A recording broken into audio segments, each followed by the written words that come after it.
हम बात करेंगे तुर्की और सीरिया में आए भूकंप को लेकर। तुर्की और सीरिया में सोमवार को आए भूकंप से लाखों लोगों का आशियाना उजड़ गया है, जिस वजह से लोग अपनों की तलाश में हैं। भूकंप के 4 दिन बीत चुके हैं। ऐसे में मलबे में दबे लोगों के जिंदा रहने की उम्मीद अब काफ़ी कम हो गई है। The earthquake across Turkey and Syria. In Turkey and Syria, it struck before dawn and collapsed buildings while people were asleep. Earthquake that has rocked Turkey and Syria. Buildings, homes, lives have been destroyed. In many cities, the search now isn't for survivors. The devastating earthquake and aftershocks that have rocked Turkey and Syria. Despair in Turkey and Syria as the death toll from Monday's massive earthquakes climbs ever higher. Pretty horrible situation in Turkey and Syria over there. There are hundreds of collapsed buildings across 10 cities in Turkey alone. No cell phone coverage in many Turkish cities, and it's snowing Malatya as rescue workers dig through the rubble. Turkey और Syria में विनाशकारी भूकंप आया है और Richter scale पर इसकी तीव्रता 7.8 मापी गई है। टर्की में आए सदी के सबसे विनाशकारी भूकंप में मौत का आंकड़ा लगातार बढ़ता जा रहा है।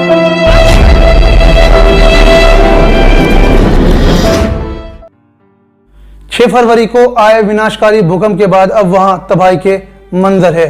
कभी खूबसूरत से ये शहर आज खंडर नजर आ रहे हैं। दोनों देशों के हालात बद से बदतर हो गए हैं। भूकंप से तुर्की और सीरिया में 21,000 से ज्यादा लोगों की मौत हो चुकी है। भूकंप के झटके तुर्की वक्त के मुताबिक रिकॉर्ड किए गए थे। वो थे, पहला जो झटका आया था वो सुबह 4:17 पर आया और दूसरा सुबह दिन में 10 बजे आया, जिसकी तीव्रता गति थी वो थी 7.8 और दूसरे जो भूकंप की तीव्रता रिएक्टर मापी गई वो थी 7.5 और जो तीसरा आया वो दोपहर 3 बजे आया, जिसकी तीव्रता रिएक्टर थी 6.0 और वहीं 243 आफ्टर शॉक्स भी दर्ज किए गए। बचाव कार्य अभी भी जारी है। हालांकि अमेरिका, रूस, भारत, ब्रिटेन, जर्मनी समेत कई देशों ने मदद करने की पेशकश की है। अच्छी बात है कि भारत ने भी इस मदद में अपना हाथ बढ़ाया है। लेकिन मुझे एक बात का आश्चर्य बहुत होता है, जिस तरह से भारत का मीडिया कह रहा है कि तुर्की में भी मोदी मोदी। क्या तुम्हें शर्म नहीं आती? जहां पर इतने लोगों की मौतें हुई, लोग बेघर हो गए, बिल्डिंग जमींदोज हो गई और आप मोदी मोदी कर रहे हो। ये किसी के भी साथ हो सकता है। ऐसा नहीं है कि ये सिर्फ तुर्की के साथ ही हुआ है या सीरिया के साथ ही हुआ है। दुनिया में इससे पहले भी अर्थक्वेक्स आए हैं। भारत में, गुजरात में भी आए हैं और दूसरे देशों में भी इससे पहले भूकंप आए हैं। मगर ये जिस तरह से भारत का मीडिया अपनी शर्मनाक हरकतें करता है, इससे बहुत दुख होता है। मुझे बहुत दुख होता है, क्योंकि आप मदद कर रहे हो या वहां पर तमाशा कर रहे हो, पहले तो आप इस बात को जाहिर कीजिए।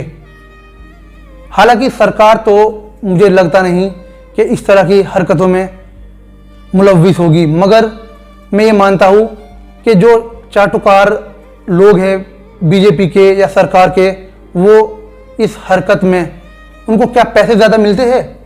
लेकिन ये मुद्दा बाद का है। फोकस करते हैं पहले तुर्की और सीरिया के भूकंप को लेकर। विश्व स्वास्थ्य संगठन का कहना है 2 करोड़ 30 लाख लोग इस जो भूकंप में प्रभावित हुए हैं। भूकंप से प्रभावित हुए WHO ने यह भी बताया कि प्रभावित इलाकों में 77 नेशनल टीम और 13 इंटरनेशनल इमरजेंसी मेडिकल टीमें तैनात की गई है। तुर्की के मुताबिक 7 प्रांतों में लगभग 3000 से ज्यादा बिल्डिंग जमींदोज हो गई। वहीं राष्ट्रपति रजब तैयब अर्दोगान ने 10 राज्यों में 3 महीने की इमरजेंसी घोषित कर दी। कारा, मनमारस और अनंताकिया सबसे ज्यादा प्रभावित इलाकों में शामिल है। Geological survey of Denmark and Greenland के मुताबिक भूकंप के झटके ग्रीनलैंड में भी महसूस किए गए। जी हाँ, हालांकि सीरिया तो पहले ही जंग की मार झेल रहा है, मगर एक बार फिर वहां पर भूकंप ने लोगों को झकझोर कर रख दिया है। वहीं दूसरी ओर देखिए, मोदी जी तुर्की में मदद कर रहे हैं, 2 NDRF की टीमें भेजी, बहुत अच्छा है। मगर मैं जाते जाते सिर्फ एक बात कहूँगा, और वो ये है कि कश्मीर के अंदर बुलडोजर जो जिस तरह से वहाँ पर मकानों को ढाया जा रहा है और उनको जो है ज़मींदोज़ किया जा रहा है, तो अगर आप अपने पड़ोसी को दुख देकर दूसरे इलाकों में जाकर आप वहाँ मदद करोगे, तो इससे क्या आप जो है गलत नहीं कर रहे हो? पहले आपका पड़ोसी है। देखिए, मैं मानता हूँ कि उन्होंने अगर इनलीगल जो है ज़मीन पर मकान बनाए होंगे, ये मैं बात तय तो नहीं कर सकता और मैं इसको जो है डिसीजन भी नहीं दे सकता, क्योंकि ये तो कोर्ट का मैटर है। बट ये मैं कहना चाहूँगा कि अगर सरकार उन लोगों को ज़मीन दे और उनको मकान बनाने के लिए कुछ जो है पैसे दे, तो हो सकता है उनकी मदद हो जाए। मगर इससे तो और भी भुखमरी और जो है गरीबी फैलेगी देश में। तो ये नहीं है, हमें अपने देश के लोगों के लिए भी सोचना चाहिए, ना कि हिंदू और मुस्लिम और जातिवाद और क्षेत्रवाद को लेकर हमें ये फैसले करने चाहिए। हमें एक इंसानियत के तौर पर फैसले करने चाहिए। आज के लिए इतना ही, धन्यवाद।